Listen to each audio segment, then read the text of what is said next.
할렐루야. 오늘 사사기 9장 말씀 통해서 하나님 주시는 귀한 은혜와 교훈들을 깨닫고 이 하루도 말씀 가운데 승리하는 한 날이 될 수 있기를 주님의 이름으로 축복합니다. 오늘 사사기 9장 말씀을 보는데요. 사사기 6장부터 지난 시간 보았던 8장까지 기드온의 이야기를 살펴보았습니다. 기드온이 미디안과 전쟁을 통해서 그 싸움에서 큰 승리를 마쳤고 이제는 그가 기한이 다 되어 세상을 떠나는 그러한 장면까지 볼 수 있었습니다. 기드온이 세상을 떠나기 전 장면으로 다시 돌아가서 생각을 해보면 이스라엘이 기드온이 미디안을 상대로 큰 승리를 거두고 났을 때에 그를 데려다가 이스라엘의 왕으로 삼고자 했습니다. 기드온을 데려다가 그들의 왕이 되어주기를 그들이 청하는 것을 볼 수 있습니다. 그럼에도 불구하고 이 기드온은 자기를 왕으로 청하는 이스라엘 백성들의 요청을 거절합니다. 심지어 그의 아들들도 그의 자녀들도 그의 자손들도 너희를 결코 다스리지 않을 것이다 라고 선언합니다. 왜 그런가 하니 하나님이 이미 이스라엘 백성들 가운데 왕이 되시기 때문에 그렇습니다.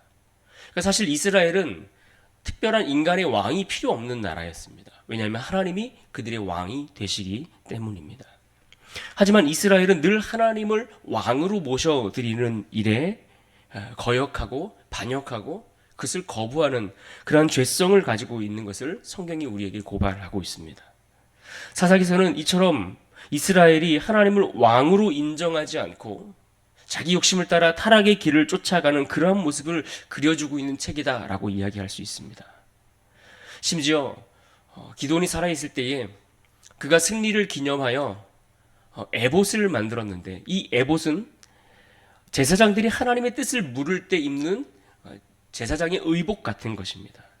그런데 이것을 오히려 이스라엘은 우상으로 삼아서 사람들이 자기의 소원을 비는 것으로 전락시키고 많은 것을 볼 수 있습니다. 이런 이스라엘의 타락상을 오늘 본문 이어지는 9장 말씀에서도 동일하게 우리가 확인해 볼 수가 있습니다. 기드온이 죽고 이제는 세상을 떠났습니다. 그런데 그의 아들 가운데 이 세겜에 있는 처백에서 낳은 한 아들이 있는데 그가 바로 아비멜렉입니다. 이 아비멜렉이 오늘 9장에서 등장합니다. 그는 스스로 세겜 땅의 사람들을 설득하여 스스로 왕위에 오른 그러한 인물입니다. 기드온에게 70명의 아들이 있었는데 그의 논리와 주장은 이것입니다. 이 70명이나 되는 기드온의 아들들이 각각 너희를 다 왕으로 다스린다 생각해 보라. 그러면 이것이 얼마나 이 서로 왕이 되겠다고 서로 왕이 되어서 그렇게 해버리면 얼마나 이게 정신없고 이 난립하는 이 혼란스러운 그런 시대를 맞겠느냐. 그럴 바에는 차라리 내가 너희의 왕이 되겠다. 이렇게 그것이 더 낫지 않겠냐라고 주장을 하고 있습니다. 2절 말씀을 보십시오. 청하노니 너희는 세겜의 모든 사람들의 귀에 말하라. 여룹바알의 아들 70명이 다 너희를 다스림과 한 사람이 너희를 다스림이 어느 것이 너희에게 나으냐. 또 나는 너희와 고륙임을 기억하라 하니. 그런데 이 말을 들었던 세겜 사람들이 반응하는 그 반응이 사실은 더 가관입니다. 3절과 4절을 봅니다. 그의 어머니의 형제들이 그를 위하여 이 모든 말을 세겜의 모든 사람들의 귀에 말하며 그들의 마음이 아비멜렉에게로 기울어서 이르기를 그는 우리 형제라 하고 바알불이 신전에서 은 70개를 내어 그에게 주매 아비멜렉이 그것으로 방탕하고 경박한 사람들을 사서 자기를 따르게 하고. 이 기드온의 이 70명의 아들들은 이 세겜 사람들과 어떤 혈통적으로 아무런 상관이 없는데 이 아비멜렉은 그의 엄마가 세겜 사람이니까 절반은 그래도 세겜 사람이다 이렇게 인정을 해서 그는 우리와 피가 섞였으니 우리의 고륙이다 우리의 형제다 이렇게 생각을 했다라는 이야기입니다. 무슨 말입니까? 하나님이 기뻐하시는 일이 무엇인지는 생각하지 않고 이 일에 대해서 하나님이 어떻게 생각하실까 이것을 생각하지는 못하고 그저 자기에게 떨어질 콩고물을 생각하며 자기가 얻을 수 있을 어떤 유익을 기대하며 아비멜렉을 그들이 왕으로 삼고자 했다라는 이야기입니다. 그렇게 왕위에 오른 아비멜렉은 그 왕위에 오르자마자 오브라에 있는 아버지 집에 가서 자기 형제 70인을 다 살육하고 죽여버립니다. 그런데 당시 막내였던 요담만이 구사일생으로 목숨을 건지는 장면을 볼 수 있습니다. 우린 여기서 이런 나쁜 짓을 했던 이 아비멜렉을 욕하겠지만 사실 오늘 성경에서 이 아비멜렉 사건을 통해서 초점을 맞추어서 우리가 깨닫기를 원하는 이러한 사태를 벌인 그 행위의 주체는 세겜 사람이다라는 것을 우리가 주목해 봐야 합니다. 아비멜렉이 분명 나쁜 짓을 꾸몄고 그 나쁜 짓을 행했습니다. 그런데 그러한 자를 왕으로 받아들이고 왕으로 삼았던 세겜 사람들, 다시 말해서 그가 어떤 사람인지 상관없이, 그가 행하는 일이 무엇인지 하나님의 뜻과 상관없이 그저 내 욕심에 맞는 사람을 데려다가 왕으로 삼고자 했다는 겁니다.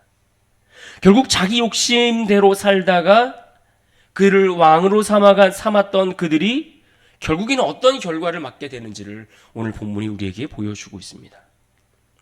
그래서 우리는 단지 이 아비멜렉이 행동했던 그 행동을 보면서 나무라고 그를 욕하고 이렇게 끝낼 것이 아니라 오히려 성경은 오늘 우리에게도 이러한 세겜 사람들과 같은 그 욕심이 우리 안에 자리 잡고 있는 것은 아닌가 하는 것을 묻고 있습니다.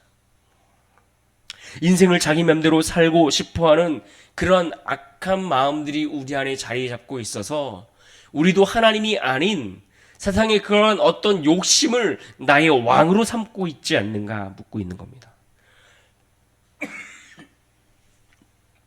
그래서 이어지는 말씀에 보시면 간신히 목숨을 건진 이 요담이 그와 같은 악행을 저지른 아비멜렉의 소식을 듣고서 그 메시지를 전하고 비유를 들어서 그 메시지를 전달하는데 그 메시지를 들어야 될 대상이 아비멜렉이 아닌 세겜 사람에게 맞춰져 있는 것을 볼 수 있습니다. 7절을 보십시오. 사람들이 요담에게 그 일을 알림해 요담이 그리심산 꼭대기로 가서 서서 그의 목소리를 높여 그들에게 외쳐 이르되 세겜 사람들아 내 말을 들으라. 그리하여야 하나님이 너희의 말을 들으시리라. 누구에게 외쳤습니까? 세겜 사람들아 내 말을 들으라 라고 이야기하고 있습니다. 그러니까 이 문제, 그들을 그 아비멜렉을 왕으로 삼은 이 문제의 책임을 세겜 사람들에게 묻고 있는 겁니다. 요담의 비유로 들었던 이 이야기의 내용이 어떤 것입니까? 나무들이 모여서 그 나무들 가운데 왕을 세우려고 뽑으려고 하는데 먼저 감람나무에 가서 묻습니다. 내가 우리의 왕이 되어달라. 또 무화과 나무, 포도나무 각각에게 찾아가서 왕이 되어줄 것을 제안했는데 이 나무들이 반응했던 것은 무엇인가 하니 내게 주어진 역할을 감당할 뿐, 내가 하나님 앞에서 내게 허락된 그 자리와 역할을 감당할 뿐 내가 어떻게 왕이 될 수 있는가? 스스로 자신의 위치와 신분을 알고 그 역할을 분명히 알고 그것들을 거부했다라는 이야기입니다. 그럴 수 없다고 말합니다. 그런데 가시나무에게 가서 똑같이 얘기를 했더니 가시나무는 전혀 다른 이야기를 하는 겁니다.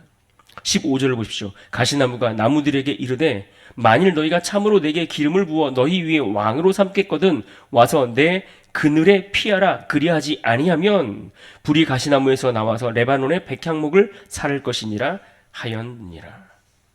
가시나무는 왕이 되어달라는 이야기를 들으니까 대뜸 뜬금없이 뭐라고 얘기했냐면 자기에게 와서 복종하라 이렇게 얘기합니다. 그러면서 하는 얘기가 와서 내 그늘에 피하라 이렇게 말합니다. 그런데 여러분, 가시나무에게 그늘이 있습니까? 아니요. 가시나무에는 그늘이 없습니다. 가시나무에게 피해봤자 거기서 우리가 쉼을 얻을 만한 그늘을 기대할 수 없습니다. 그런데 그렇게 요구하고 있는 겁니다. 그런데 어떻습니까? 마치 세겜 사람들이 아비멜렉에게 쫓아가는 일이 이와 같다는 거예요. 쉴 수 없는, 쉼을 누릴 수 없는, 그늘을 줄 수 없는 아비멜렉에 가서 그를 왕으로 삼고자 하는 그 처사를 고발하고 있는 겁니다. 과연 이들이 정말 하나님을 왕으로 모셔드릴 의사가 있는가를 묻고 있습니다. 하나님을 왕으로 모셔서 그분께 복종할 마음은 없고 그저 자기 욕심을 따라 그 욕심을 나의 왕으로 삼아 그 욕심을 위하여 살아가고자 하는 인간의 완악한 마음을 성경이 우리에게 책망하고 있는 겁니다. 그래서 아비멜렉은 세겜 사람들이 세우는 왕이기 전에 오늘 우리 안에 있는 욕심이 세운 왕일 수 있음을 기억해야 합니다. 그렇게 욕심을 따라가는 삶이 안전할 수도 없을 뿐더러 오늘 말씀해 보면 그것이 결코 오래 갈 수 없음을 우리에게 말씀해 줍니다. 22절과 23절을 보십시오. 아비멜렉이 이스라엘을 다스린 지 3년에 하나님이 아비멜렉과 세겜 사람들 사이에 악한 영을 보내심에 세겜 사람들이 아비멜렉을 배반하였으니 3년 만에 이 아비멜렉과 세겜 사람들 사이가 갈라졌다라고 말씀합니다. 그런데 이 과정에 악한 영을 하나님께서 보내셨다 이렇게 표현되는데 이것은 그들 사이에 아무런 문제도 없었는데 하나님이 악한 영을 보내셨다 이런 의미가 아니라 성경에서 이와 비슷한 표현들이 종종 나옵니다. 그런데 이런 표현들은 이 악한 세력들조차도 하나님의 주권 아래에 있다는 것을 우리에게 가르쳐주는 그런 의미인 것을 우리가 조금 이해할 필요가 있습니다. 이 악한 영들조차도 하나님의 주권을 벗어나지 못한다 이것을 표현해 주는 말씀인 겁니다. 24절을 보십시오. 이는 여룻바알의 아들 70명에게 저지른 포악한 일을 갚되 그들을 죽여 피 흘린 죄를 그들의 형제 아비멜렉과 아비멜렉의 손을 도와 그의 형제들을 죽이게 한 세겜 사람들에게로 돌아가게 하심이라. 그러니까 결국 이렇게 이와 같은 악한 일들을 행하는 그들의 욕심과 또 아비멜렉과 이들 사이를 사단이 가만둘 리가 없습니다. 그래서 28절에 보시면 이 아비멜렉과 세겜 사람들의 그 사이에 벌어진 틈을 부추기고 비집고 들어가는 사람이 등장합니다. 28절을 보십시오. 에벳의 아들 가알이 이르되 아비멜렉은 누구며 세겜은 누구기에 우리가 아비멜렉을 섬기리요 그가 여룻바알의 아들이 아니냐 그의 신복은 스볼이 아니냐 차라리 세겜의 아버지 하몰의 후손을 섬길 것이라 우리가 어찌 아비멜렉을 섬기리요. 여기서 가알이라는 인물이 등장하는데 가알이라는 인물이 정확히 어떤 인물인지에 대해서 우리가 자세히 알기가 어렵습니다. 그런데 지금 보시면은 이 아비멜렉은 세겜을 기반으로 해서 왕이 된 인물입니다. 그런데 사실 그는 어머니만 세겜 사람이니까 반쪽만 세겜 사람이지 않습니까? 그런데 여기서 이제 비집고 들어오는 그에 반해 이 가알이라는 인물은 온전히 부모님이 둘 다 세겜 출신이니까 온전한 세겜 사람이다. 이것을 이제 강점으로 또 들고 나오는 것입니다. 그러니까 순수 혈통이 아닌 아비멜렉을 섬기느니 차라리 이방족 속에 하몰의 후손을 섬기는 것이 낫겠다라고 하면서 그를 비아냥거리는 겁니다. 그러면서 실상으로는 자기를 왕으로 세우면 내가 이 아비멜렉도 무찔러주고 너희를 더 훌륭하게 다스려줄 수 있다 이렇게 요구하고 있습니다. 그러면서 가알은 아비멜렉이 기드온의 후손인 것까지도 문제로 지적하고 있습니다. 그런데 잘 생각해 보십시오. 기드온의 후손이라는 것은 굉장히 장점일 수 있지 않습니까? 근데 그걸 문제로 지적하고 있습니다. 기드온은 나라의 영웅입니다. 그런데 이와 같은 말도 안 되는 주장을 펼치는 이유가 무엇입니까? 결국 그것이 자기의 욕심과 맞아떨어지기 때문에 이것을 비집고 그냥 주장하고 있는 겁니다. 사람들은 누가 왕이 되느냐, 누가 왕이 되는 것이 옳으냐 여기에는 관심이 없습니다. 다만 자기의 욕심과 맞아서 누가 내 욕망과 내 욕심을 채워주고 만족시켜줄 것인가 여기에 더 중요하게 여기는 겁니다. 왜 그렇습니까? 내 욕심을 따라 살아야 하고 그 욕심을 나의 왕으로 숭배하며 사람들이 살아가기 때문에 그렇습니다. 결국 아비멜렉과 가알 사이에 전쟁이 벌어지는데 이마저도 아비멜렉이 승리하게 되고 이 일로 45절의 말씀처럼 이 세겜성을 점령하고 백성들을 죽이고 성을 헐어서 소금을 뿌렸다라고 했습니다. 무슨 말인가 하니 그 성을 허물고 그 성에 다시는 사람들이 다니지도 못하고 살지도 못하고 그렇도록 완전히 땅을 황폐화시켰다라는 이야기입니다. 세겜성이 무너지자 세겜 망대에 있던 사람들이 엘브릿 신전의 보루로 도망했다라고 말씀합니다. 46절을 보십시오. 세겜 망대의 모든 사람들이 이를 듣고 엘브릿 신전의 보루로 들어갔더니, 그러니까 지금 문제가 생기고 어려운 일이 생기고 위급하고 다급한 문제가 생기니까 사람들이 어디로 피합니까? 자기들이 평소에 섬겨왔던 신에게로 도망가는 겁니다. 하나님이 아닌 자기의 욕망을 따라 섬겼던, 자기를 지켜줄 거라 여겼던 그 신에게로 피하여 도망했다는 겁니다. 그런데 그렇게 피하면 그들이 과연 살 수 있을까요? 아비멜렉이 그들이 그 세겜 망대 그 보루에 숨어 있으니까 아비멜렉이 도끼로 나뭇가지를 찍어서 그 나뭇가지를 갖다가 그 보루 안에 다 집어넣습니다. 그리고 불을 붙여버리는 겁니다. 이 보루라는 것은 동굴이나 지하의 방과 같이 생긴 그러한 은밀한 장소를 이야기하는 겁니다. 그 은밀한 장소로 이 세겜 사람들이 피했습니다. 그랬더니 도끼로 나뭇가지를 찍어서 거기에다 다 집어넣어서 불을 붙여서 다 태워 죽여버린 겁니다. 그래서 이 불에 타 죽은 사람이 무려 1000명이나 되었다라고 말씀하고 있습니다. 결국 자기가 믿는 신, 자기 욕심을 따라 섬겼던 그 신이 나를 지켜줄 줄 알았는데, 그래서 그에게로 피하였더니 그 신이 무엇을 한 겁니까? 내가 지금까지 섬겼던 그 신이 얼마나 무능한 것인가를 우리에게 보여주는 겁니다.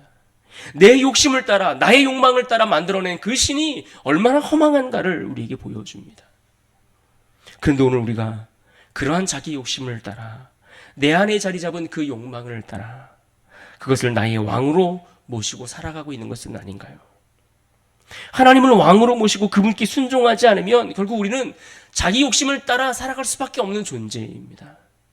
하나님을 왕으로 모셔드리지 않고는 결코 우리의 인생이 스스로 만족할 수 없는 인생이기 때문에 그렇습니다. 결국 아비멜렉의 최후도 부끄러운 모습으로 망하게 될 뿐입니다.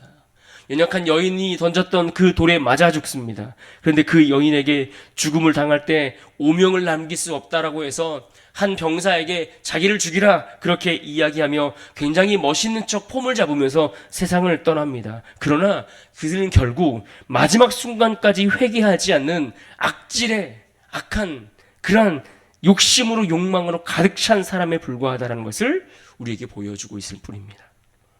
마지막 순간까지 하나님께서 보시는 자기의 모습이 어떠할지를 그는 생각지 못하고 깨닫지도 못하고 도무지 그런 데는 관심도 없고 그저 사람들에게 어떻게 보여질까만을 염려하다가 세상을 떠난 안타까운 인생인 것입니다. 믿음을 가지고 산다라는 것은 하나님을 의식하며 살아가는 것이지 사람들을 생각하며 살아가는 것은 아닙니다. 믿음으로 산다는 것은 하나님을 경외하며 그분의 눈치를 보며 그분을 의식하며 살아가는 것이지 사람의 눈치를 보면서 사람을 두려워서 살아가는 인생이 아니라는 이야기입니다. 그런데 우리는 하나님을 이처럼 의식하지 못할 때가 얼마나 많습니까? 하나님을 내 인생의 왕으로 모셔드리지 못하고 그저 내 안에 있는 욕심을 따라서 그것을 채우기 위하여 살아가는 그러한 모습으로 보여질 때가 얼마나 많이 있습니까? 자기 욕심이 결국 나의 왕이 되어버리는 겁니다. 내 인생의 주인이 바뀌는 것입니다. 그러나 그런 인생은 결국 허망하게 끝나고 말 것임을 성경은 우리에게 분명하게 가르쳐 줍니다. 우리의 왕은 유일하신 하나님, 그분만이 우리의 왕이시다. 이 한 가지 사실을 오늘 말씀이 우리에게 분명하게 가르쳐 주고 있습니다. 그러므로 우리는 이것을 기억해야 합니다. 그런 의미에서 본문 9장 마지막 57절의 말씀을 우리가 같이 읽고 기억하며 살아갈 수 있기를 바랍니다. 57절 마지막 절인데요. 같이 한번 읽어볼까요? 시작. 또 세겜 사람들의 모든 악행을 하나님이 그들의 머리에 갚으셨으니 여룻바알의 아들 요담의 저주가 그들에게 응하니라. 자기의 욕심을 왕으로 삼고 섬기려고 하는 마음이 있으면 결국 하나님의 심판을 피하지 못한다라고 경고하고 있습니다. 우리가 이 말씀을 기억하고 오늘 하루도 하나님을 우리의 유일한 왕으로 모시고 살아가는 그러한 복된 인생이 될 수 있기를 주님의 이름으로 축원합니다. 아멘. 같이 기도하겠습니다.